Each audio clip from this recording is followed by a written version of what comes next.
These newspaper article readings are not for the faint-hearted or the squeamish. If you're at all sensitive, I might suggest these aren't for you. If in doubt, check the description below. It'll tell you which topics are covered in this particular episode. There's both human and animal suicides, and you heard that right. There's also horrific descriptions of injuries, as well as the deaths of youngsters.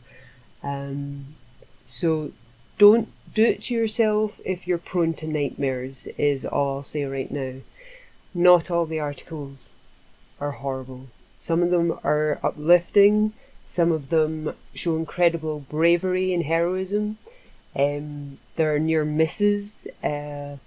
So these were picked as showing life prior to health and safety, as well as for the crazy and curious details some contain with other miscellaneous happenings that kind of struck me enough to post the articles to Twitter, despite not having too much relevance to Scotland necessarily. These are worldwide topics, and they didn't have any real connection to the projects that I was working on and researching at the time. I just happened to have come across them by the way, kind of thing. So we'll get into them, shall we?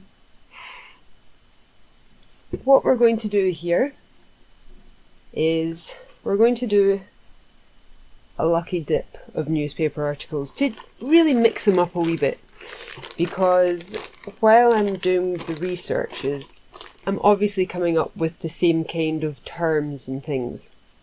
So we'll mix them up even further. So to that end, I have all of the newspaper titles and dates of the articles. Okay, what has the hat got for us today? What horrors or near misses? Let's find out, shall we? Still got a good few left. The Motherwell Times for the 19th of July 1907 to start us off here. Okay, we have exciting manhunt. Poacher escapes from prison. A daring escape was effected on Wednesday afternoon from Craiginch's prison, Aberdeen, by a noted local poacher, Peter Lorimer Green, who was undergoing a 60 days term for salmon poaching. Green was engaged in painting work on the prison buildings near the outside wall, from which he dropped and made off, attired in the prison garb and barefooted. He followed the railway line for 2 miles into the city and, being fleet of foot, gave his pursuers the slip with ease. He was first seen at the Caledonian Railway goods station loading bank and at once recognised and chased out on the busy thoroughfare. People were astounded as Green dashed at full speed across the principal streets and dodged into the graveyard. Here he was lost for some time, but was latterly seen about the Gallowgate, an old quarter of the town, where he was likely to find friends. At midnight the police were still baffled, but a keen watch was maintained in all parts likely to be frequented by the escaped prisoner, who is a splendid athlete. And that's from the Motherwell Times for the 19th of July 1907. I like that they kind of had commendations for him and his skills as a runner. Splendid athlete. I mean, yeah, I assume he was probably caught up at a later date. The police were crazy good at finding people in an era when social media wasn't even thought of. Tracking people's phones and GPS locations and things. Scouting out the metadata on a photo to find out where it was taken and when, etc., or a video. None of that was available to the police of the day. But their recovery rate was quite high, considering that. Good on Green for his, successful attempt for however long he escaped for. I have another one. Oh my goodness, I've picked up a handful here. Let's separate them out. We have Strathern Herald for the 2nd of March 1907. See what the Strathern Herald has. Okay, well, the headline really alerts us to what's going on here. 5 children burned to death at Bristol. A Bristol correspondent telegraphs. A fire involving the loss of 5 lives broke out last night at Bristol at the house of a man named Gore. The family, including 6 young children, were in the kitchen at the rear of the house, boiling tar in a saucepan upon the fire. The tar boiled over and set the children's clothes alight, the room being quickly a mass of flames. The parents and 1 child succeeded in escaping, but 5 other children were enveloped in the flames and were burnt to death. The neighbours, attracted by their screams, rushed to their aid, but the flames were too fierce to permit of their entering the room. By the time the police and fire brigade arrived, the flames had been put out by means of buckets of water, but the 5 children were all found to have perished, and their charred remains were brought out by the firemen. The names of the victims are Edgar Gore, aged 10, Alice, 9, William, 6, Gladys, 4, and an infant. Mr. and Mrs. Gore escaped with their daughter Winifred, aged 3, who happened to be nearest the doorway.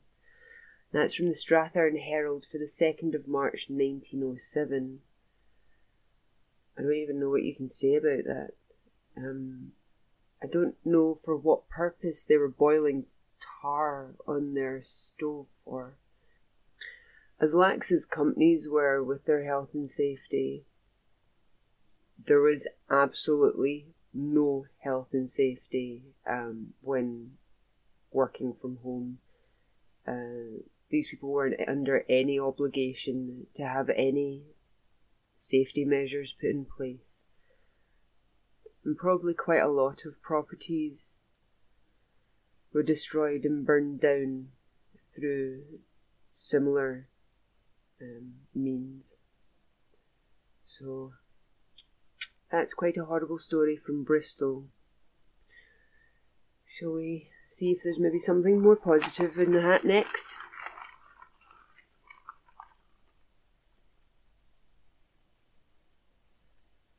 We have the Fifeshire Advertiser for the 7th of April 1906.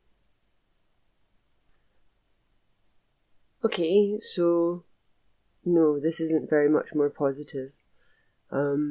This begins terrible factory fatality.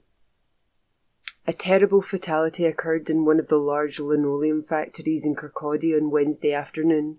A floorcloth printer named Andrew Lawson, 37 years of age, who resided in Smeaton Street, meeting his death under very painful circumstances. Lawson was engaged in the Forth works, belonging to Barry, Ostlers and Shepherd, and situated on the north side of the railway station. Along with several of his fellow workers, he had just returned from dinner and proceeded to the upper flat, in which department he was employed. He went to one of the vacant tables to lay down 3 printing blocks, which he was carrying in his arms. He was in the act of placing the blocks on the table when he accidentally stepped on a wooden pole. The wood rolled from underneath his feet, causing him to lose his balance and fall backwards down the well to the floor beneath from a height of about 50 feet. The body was dashed on the stone floor below, and when his fellow workers went to his assistance, he was lying in an inert mass. One of his legs was broken, and blood was streaming profusely from his mouth and ears. Dr. Nicholson was called and found that the unfortunate man had received several internal injuries. He ordered his removal to the cottage hospital, but shortly after reaching that institution, the man succumbed to his injuries. Lawson, who was married, leaves a widow and young family. The sad affair caused considerable gloom among the workers, by whom the deceased was well liked and highly respected. And that's from the Fifeshire Advertiser for the 7th of April 1906.